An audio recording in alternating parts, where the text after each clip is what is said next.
Écoutez, merci Madame la Présidente. Je vais être relativement court parce que le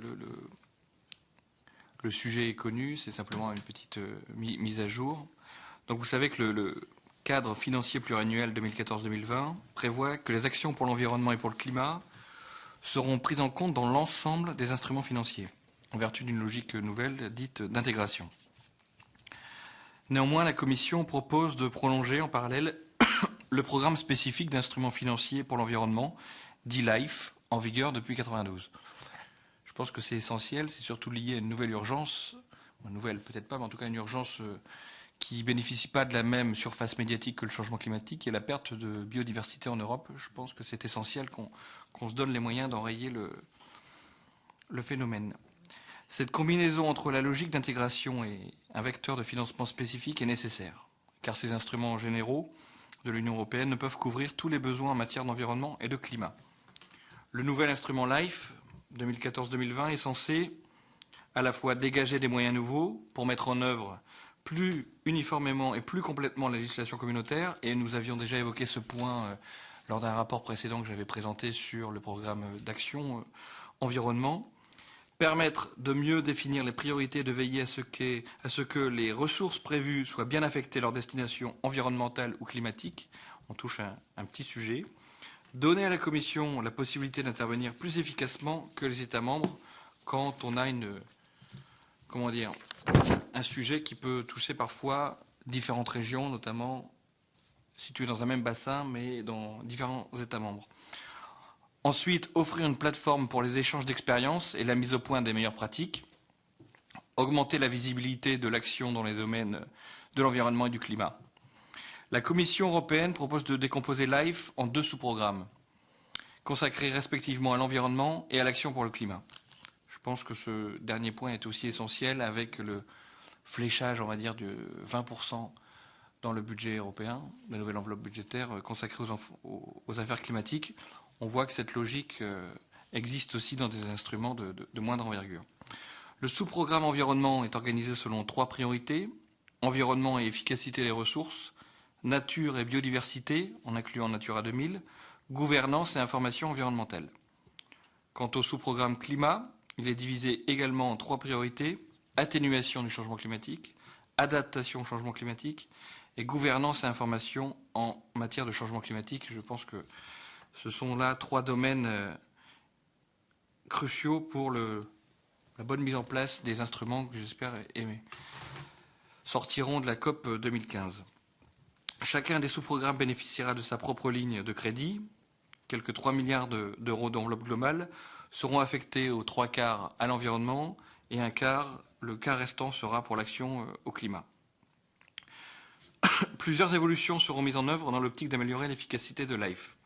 Premièrement, les projets éligibles seront sélectionnés selon une procédure dite descendante flexible, afin d'orienter la demande en fonction des besoins de la politique environnementale et climatique. Deuxièmement, le taux de cofinancement de l'Union européenne sera accru. Vous savez que c'est parfois un des freins au lancement de projets dans les États membres et sur les territoires. Troisièmement, outre les projets pilotes classiques, LIFE 2014-2020 financera des projets dits intégrés, développés sur une large échelle territoriale et impliquant d'autres fonds communautaires nationaux ou privés.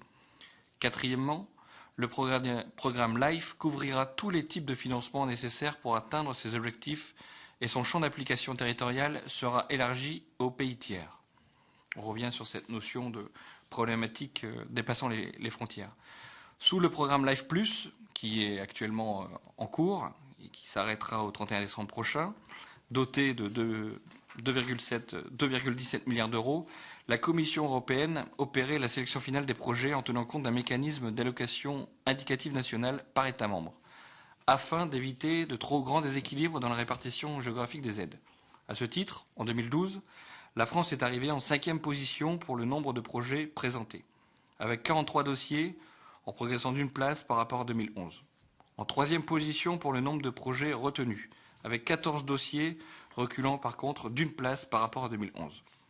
Ce système d'allocation indicative nationale sera progressivement abandonné sous la nouvelle mouture de LIFE. La sélection s'opérera dorénavant sur le seul fondement de l'évaluation et de la qualité des propositions.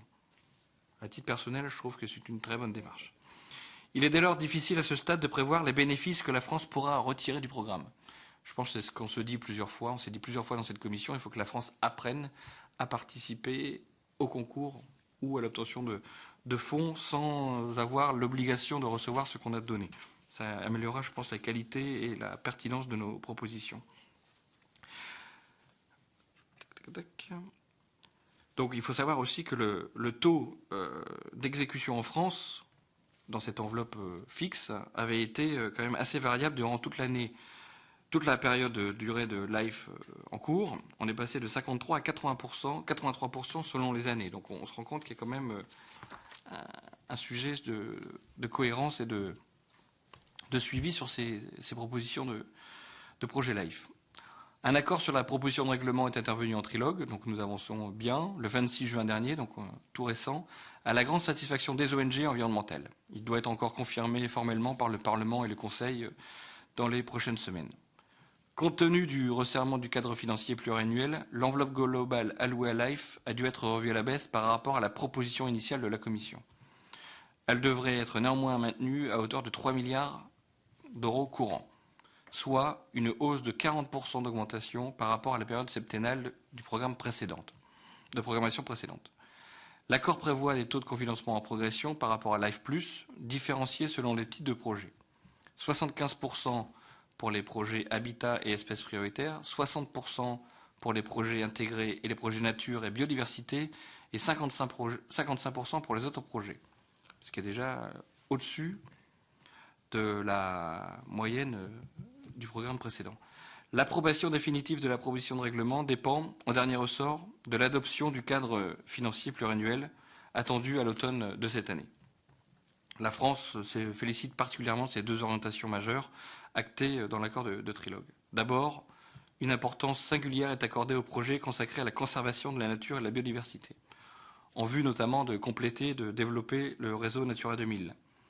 À l'heure où nous sommes à l'échelle nationale en train de discuter de la création d'une agence pour la biodiversité, nous ne pouvons pas être insensibles à ce genre de signaux. Enfin, les pays et les territoires d'outre-mer seront dorénavant éligibles au programme d'action LIFE. Quand on sait en France l'importance du gisement en termes de biodiversité d'un territoire comme la Guyane, c'est une très bonne nouvelle. Voilà, Madame la Présidente, les informations que je désirais vous communiquer sur le programme LIFE.